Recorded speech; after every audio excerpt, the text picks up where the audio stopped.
Trump എന്താണ് പറയുന്നതെന്ന് ലോകം അത്ഭുതത്തോടെയാണ് കേൾക്കുന്നത്. G7 ഉച്ചകോടിക്ക് കാനഡയിലെത്തിയ ട്രംപ് പറയുന്നു, പുടിൻ ആരോടും വിടുന്നില്ല. കാരണം പുടിൻ വല്ലാതെ അപമാനിക്കപ്പെട്ടു എന്നുള്ള ഫീലിംഗ് ആണ് പുടിനുള്ളത്. ഒരു കാരണവും ഇല്ലാതെയാണ് പുടിനെ G8 നിന്ന് പുറത്താക്കിയത്. പുടിനും ഇതിൻ്റെ ഈ കൂടെ വേണമായിരുന്നു. ഇപ്പോൾ നമുക്കറിയാമല്ലോ, UK, Canada, France, Germany, Italy, Japan, US, പിന്നെ യൂറോപ്യൻ യൂണിയൻ, ഇന്ത്യ പോലെയുള്ള ക്ഷണിക്കപ്പെടുന്ന ആളുകളാണ് G7 പണ്ട് G8 ആയിരുന്നു. അതിൽ പുടിനും ഉണ്ടായിരുന്നു, റഷ്യ ഉണ്ടായിരുന്നു. റഷ്യയെ പുറത്താക്കിയത് വലിയ അപമാനകരമാണ് പുടിൻ എന്ന് പറഞ്ഞാൽ G7 ഇനി G8 ആയിട്ട് മാറണം, അതിൽ പുടിൻ വരണം എന്ന് ട്രംപ് ആഗ്രഹിക്കുന്നു എന്നതിൻ്റെ സൂചനയാണ്.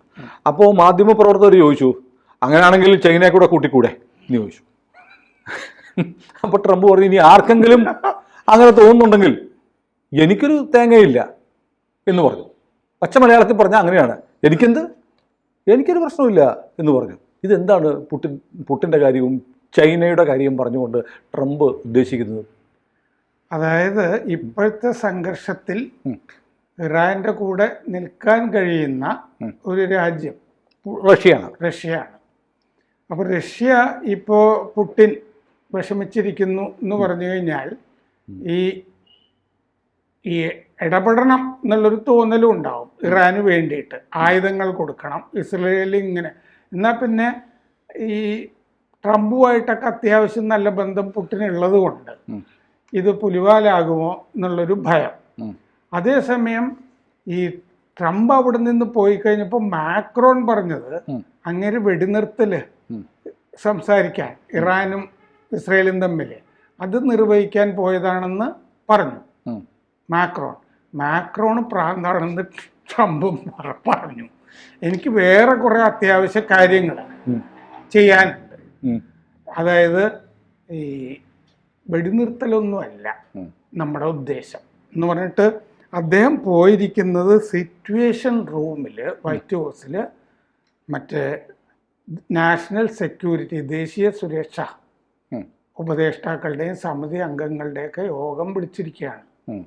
അപ്പോൾ അദ്ദേഹം ഈ യുദ്ധത്തിലേക്ക് ഇറങ്ങാൻ പോവുകയാണ് എന്നുള്ള തോന്നലാണ് ഇപ്പോൾ ലോകത്തിൽ. അതിനുള്ള സാധ്യത വളരെ കൂടുതലാണ്. കാരണം വെച്ചാൽ ഈ അന്താരാഷ്ട്ര ആണവോർജ ഏജൻസി പറയുന്നുണ്ട്, നെതാൻസിൽ ഒരു ചെറിയ തോതിൽ ആണവ വികിരണ ചോർച്ച ഉണ്ടായി എന്ന് സംശയിക്കപ്പെടുന്നു എന്ന് പറയുന്നു. അതോടൊപ്പം തന്നെ ഇറാൻ്റെ ന്യൂക്ലിയർ ആയുധം ഏതാണ്ട് പൂർത്തിയായത് ഫോർദോയിലാണ് ഇരിക്കുന്നത്. അതൊരു മല തുറന്ന് അകത്തേക്ക് ഇരിക്കുകയാണ്. അത് നശിപ്പിക്കാൻ ഇസ്രയേലിന് ശേഷിയില്ല. അതുകൊണ്ട് അമേരിക്ക ഇടപെട്ടേ പറ്റൂ, ഫോർദോ നശിപ്പിക്കണം. അതെ, അത് നശിപ്പിക്കാൻ ഇറങ്ങുകയാണ് ഞാൻ എന്ന് അദ്ദേഹം പറഞ്ഞതായിട്ടാണ് മൊത്തത്തിൽ അദ്ദേഹം പറഞ്ഞതിൽ നിന്നും മനസ്സിലായത്. കാരണം ഡിപ്ലോമസിയിൽ നേരിട്ട് കാര്യം പറയില്ലല്ലോ, നമ്മളത് മനസ്സിലാക്കണം. ഇൻ്റർപ്രിറ്റ് ചെയ്യാനായിട്ടൊരു ഡിപ്ലോമസി ഇൻ്റർപ്രിറ്റ് ചെയ്യുന്നത് മൊത്തം കാര്യങ്ങൾ അറിഞ്ഞാലൊക്കെ പറ്റുള്ളൂ. അപ്പോൾ അത് തകർക്കാൻ ഇനി ഞാൻ ഇസ്രയേലിൻ്റെ കൂടെ ചേരാൻ പോവുകയാണ്, ആ ബോംബറുകളൊക്കെ അവിടെ ഉണ്ടല്ലോ, അങ്ങ് പൊക്കോ എന്ന് ഉത്തരവിടാനായിട്ട് പോകുന്ന പോലൊരു പോക്കാണ്. അതാണ് മറ്റേ മാക്രോണിന് പ്രാന്താണെന്ന് പറഞ്ഞത്.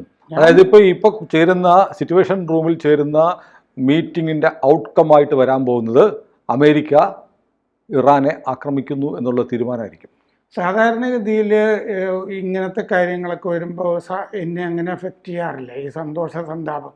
പക്ഷേ ഇയാൾ ഇത് പറഞ്ഞു കഴിഞ്ഞപ്പോൾ ഉള്ളിലൊരു ആന്തലുണ്ടായി എന്നുള്ള വാസ്തവമാണ്. കാരണം വി ആർ അറ്റ് വാർ എന്നാൾ പറയും എന്നുള്ളൊരു തോന്നലാണ് എനിക്കുള്ളത്. അതായത് ഞങ്ങൾ ഇറാനെതിരെ യുദ്ധം പ്രഖ്യാപിക്കുന്നു. ഇത് ചാനലുകളിലൊക്കെ, ഈ വിദേശ ചാനലുകളൊക്കെ നോക്കുമ്പോൾ അവർ പറയുന്നുണ്ട് 60 ദിവസത്തെ സാവകാശം. 60 ദിവസം ഞാൻ കൊടുത്തു. ഇത് 61ാം ദിവസമാണ് ഓപ്പറേഷൻ റൈസിംഗ് സൺ ഇസ്രയേൽ ആരംഭിച്ചത്. അതെ, അപ്പോൾ 60 ദിവസം കഴിഞ്ഞപ്പോൾ നിങ്ങൾ മുമ്പോട്ട് പൊക്കോ എന്ന് ഇസ്രയേലിനോട് പറഞ്ഞിട്ടുണ്ട് അമേരിക്ക. സംശയമൊന്നുമില്ല. അവർക്ക് ചെയ്യാവുന്നത് ചെയ്ത് കഴിയുമ്പോൾ ഒരു ഘട്ടത്തിൽ രംഗപ്രവേശം ചെയ്യാമെന്ന് തന്നെയാണ് ഉദ്ദേശിച്ചിരിക്കുന്നത്. ഇപ്പോൾ ഫോർദോ തകർക്കണം, കാരണം ഇവർ സമ്മതിച്ചില്ലല്ലോ 60 ദിവസം. അപ്പോൾ അവരുടെ ആണവ പദ്ധതി നശിപ്പിക്കുക എന്നുള്ളത് അമേരിക്കയുടെ താല്പര്യമാണ്. പറഞ്ഞിട്ട് കേട്ടിട്ടില്ലല്ലോ, മര്യാദയ്ക്ക് സമാധാനമൊക്കെ പറഞ്ഞു നോക്കിയതാണ്, ഇപ്പോഴും സമ്മതിക്കുന്നില്ലല്ലോ എന്ന് പറഞ്ഞിട്ട് ഇപ്പം അവർ പറയുന്നത് ഫോർദോ ആക്രമിക്കുന്ന അറിയാവുന്നതുകൊണ്ട് ഞങ്ങൾ മെറ്റീരിയലൊക്കെ അവിടെ നിന്ന് മാറ്റിയിട്ടുണ്ടെന്ന് പറയുന്നുണ്ട് അവർ. വേറെ ഏതോ സ്ഥലത്തേക്ക് മാറ്റിയിട്ടുണ്ട് എന്നൊക്കെ പറയുന്നുണ്ട്. അങ്ങനത്തെ കാര്യങ്ങളൊക്കെ ചെയ്തിട്ടൊക്കെ ഉണ്ടാവും അവര്. പക്ഷേ സെൻട്രിഫ്യൂസ് മുഴുവൻ അതിൻ്റെ അകത്തല്ലേ. അതെ, അതങ്ങനെ ഇളക്കി കൊണ്ടുപോകാനൊന്നും അങ്ങനെയൊന്നും പറ്റില്ല. മെറ്റീരിയൽ യുറേനിയം മാറ്റിയിരിക്കുക കൊണ്ടുപോകാന്ന് മാത്രമേ ഉള്ളൂ. അപ്പോൾ G7 ഉച്ചകോടിയിൽ നിന്ന് ട്രംപ് പോകുമ്പോൾ ട്രംപ് പറഞ്ഞ ഒരു വാചകം ഭയങ്കരമാണ്: ഇറാനിൽ നിന്ന് എല്ലാവരും ഒഴിഞ്ഞു പോകണം, ഇറാൻ ഇവാക്യുവേറ്റ് ചെയ്യണം എന്നാണ് പറഞ്ഞിരിക്കുന്നത്. ടെഹ്റാൻ എന്നല്ല. അല്ല, ഇറാനിൽ നിന്ന് എല്ലാവരും ഒഴിഞ്ഞു പോയിക്കോളണം എന്ന് പറയുമ്പോൾ അമേരിക്കക്കാർക്കുള്ള ഉപദേശമല്ലല്ലോ, ഇറാനികൾക്കുള്ള ഉപദേശമാണ്. അപ്പം ഞങ്ങൾ ആക്രമിക്കാൻ പോകുന്നു എന്നാണ് എൻ്റെ മലയാളം. ഞങ്ങൾ ഇറാനിൽ തകർക്കാൻ പോകുന്നു, അതുകൊണ്ട് നിങ്ങൾ ഒഴിഞ്ഞു പോക്കോ, ഞാൻ പറഞ്ഞില്ല എന്ന് വേണ്ട. അതാണ് ഇറാൻ നിങ്ങൾ ഇവാക്യുവേറ്റ് ചെയ്യണം എന്നതിന് തൊട്ട് മുമ്പേ പറഞ്ഞിട്ടുണ്ട്. എന്നിട്ട് പറയുന്നു അദ്ദേഹം, ഞാൻ കരാർ ഒപ്പിടാൻ പറഞ്ഞതാണ് അത് നിങ്ങളോട്. ഇതിപ്പോൾ വലിയ നാണക്കേടായിപ്പോയി. മനുഷ്യ ജീവനുകൾ പൊലിഞ്ഞുകൊണ്ടിരിക്കുകയാണ്. എന്നിട്ട് G7 കരട് ട്രംപ് ഒപ്പിട്ടില്ല. എന്തുകൊണ്ട്? ആ കരട് പ്രമേയത്തിൽ പറഞ്ഞു ഇസ്രയേലിന് സ്വയം പ്രതിരോധമാകാം എന്ന് പറഞ്ഞാൽ ഇങ്ങനെ യുദ്ധത്തിലൊക്കെ ഏർപ്പെടാം, ഇറാന് പക്ഷെ ആയുധവുമാകാം എന്ന് കരടിൽ പറഞ്ഞു.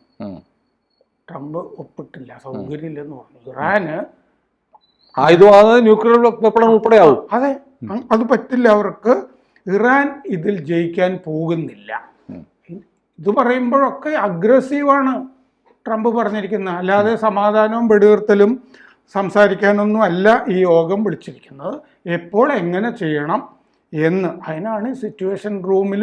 ഇത് ഈ വാർ റൂം എന്നൊക്കെ പറയുന്ന സംഭവമാണിത്. അതല്ലാതെ പുള്ളി മറ്റേ മിഡിൽ ഈസ്റ്റ് എൻവോയൊക്കെ വിളിച്ചിട്ട് നിങ്ങൾ അവിടെ പോയി മറ്റേ ആളെ കാണും മറിച്ച ആളെ കാണും, ഇത് ചർച്ചയില്ല. വേസ്റ്റ് ആണത്. അതെ, ഖത്തർ, ഒമാൻ, സൗദി 3 രാജ്യങ്ങളോട് ഇറാൻ അഭ്യർത്ഥിച്ചിട്ടുണ്ടെന്ന് ഇപ്പോ അമേരിക്കടുത്ത് അവതാ പറഞ്ഞ് ഇതൊന്നും ഒഴിവാക്കി തരണം ട്രംപേന്ന് പറയണമെന്ന്. ഇതൊന്നും നടക്കുന്ന കാര്യമില്ല.